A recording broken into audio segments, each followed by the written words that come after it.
This is the story of a backpack to far northern Alaska and what turned out to be the toughest backpack any of our group of 10 pretty experienced backpackers had ever done. It has been described as a land where living creatures flow like clouds from age to age and where the land sets the terms and humankind conforms. We were in far north Alaska, gates of the Arctic National Park, as shown on these two maps.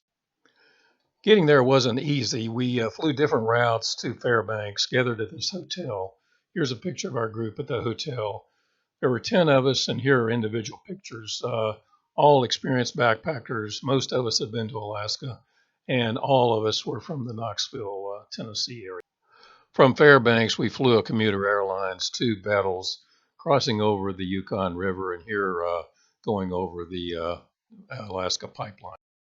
Battles is a truly isolated town, population somewhere around 12, no road connections, very remote. That's Brooks Range Aviation who did the flying for us. And this is the National Park headquarters for our Gates of the Arctic National Park. And here we had to attend a safety talk. Have you had examples of bears actually bothering people much here? Not so much. It's for the most part the stories I hear is people will be walking through thick brush and they'll be talking and then they might just see a bear's head pop up, but then they be big, they make themselves known, and that bear usually runs. As long as they don't have cubs, right? Yeah, as long as they don't have cubs. Yeah, I've never seen a bear here except it was running the other way.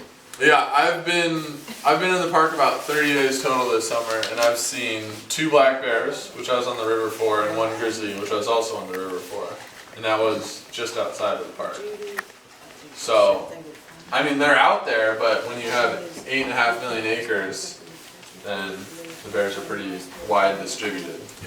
From Battles, we rode out to a small lake and caught our bush flight on this de Havilland otter that dates back to before 1968.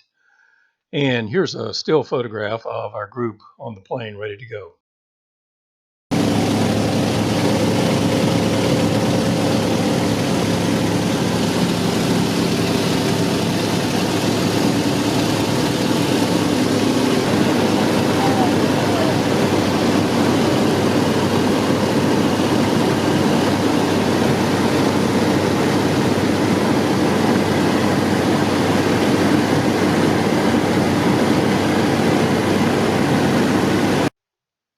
As always, the scenery was incredible as we flew in with fall colors.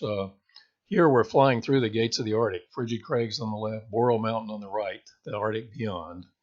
And then a picture of the gravel bar that we're supposed to be hiking to be picked up later on.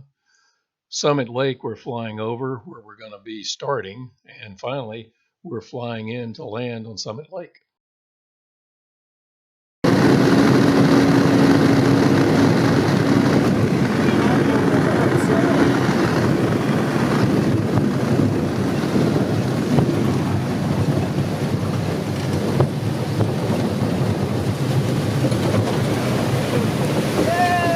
And here's a poignant moment when our plane takes off, leaving us all by ourselves. It's well into the afternoon when we get there, and so we only hike about 1.5 miles heading down the valley. Joan finds and shows off some caribou horns. Here's our first camp on the open tundra, and also our cook tent separate. That was the back side facing into the wind, and here's the front side where we're sitting and eating. You might wonder what the 2 guys are looking at, and the next photograph shows a caribou all by itself for some reason. Here's the view of the sun just hitting the mountaintops on the morning of day 2, and a map showing us continuing along the North Fork and dropping down and around a 1,000-foot gorge. We first head across the huge open tundra, sometimes crossing creeks, heading down the valley of the Koyukuk.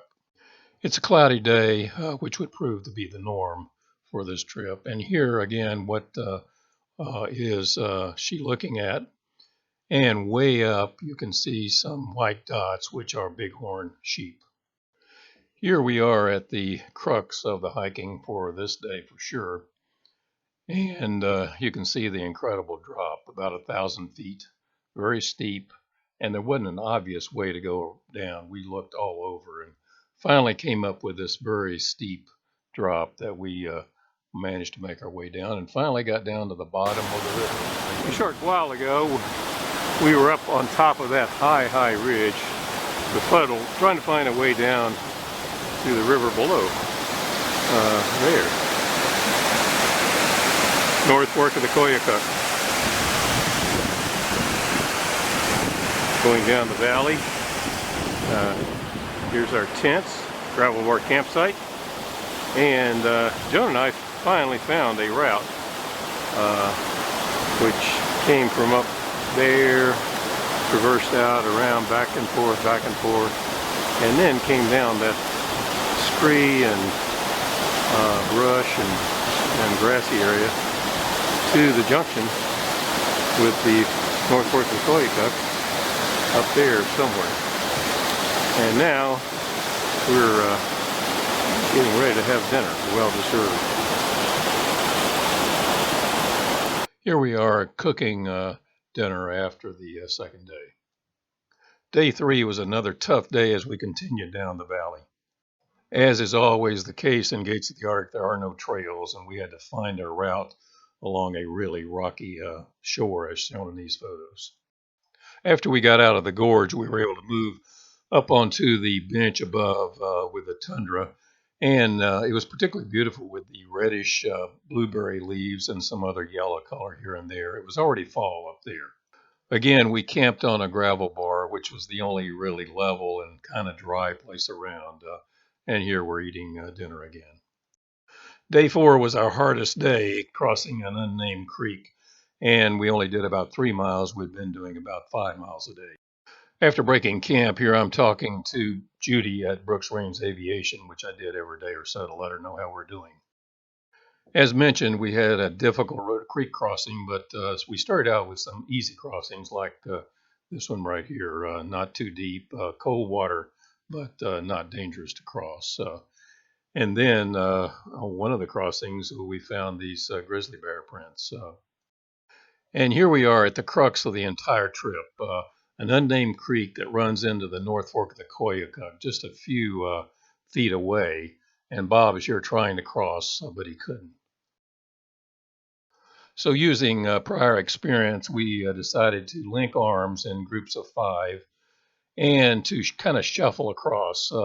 And the photos that follow basically trace the first group of 5 as they went across and made it. Basically, you put the 2 strongest hikers on both ends, and everybody supports everybody, and you kind of shuffle across, facing upstream and leaning forward. And as mentioned, it worked, and you can see the joy in these people's faces as they got across. Steve, Barbara, Joan, Bob, and BJ were in the first group. That left myself, John, Beverly, Tommy, and Jackie to give it a try in the second group.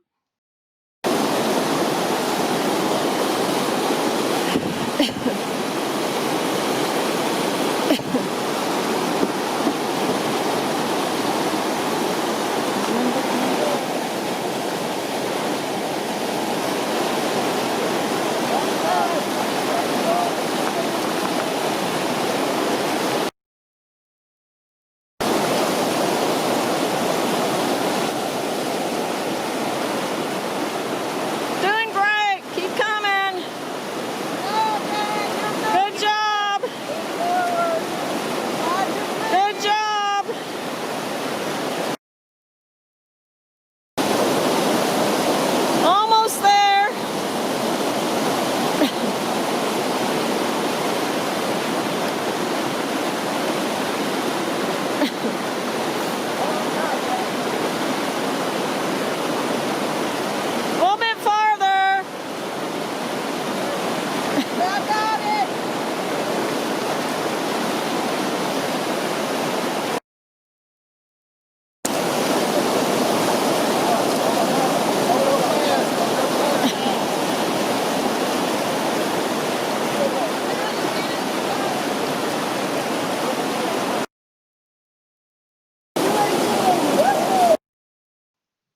After the crossing, we were pretty wiped out and decided to camp right on the other side of the creek for the night, which ends day 4.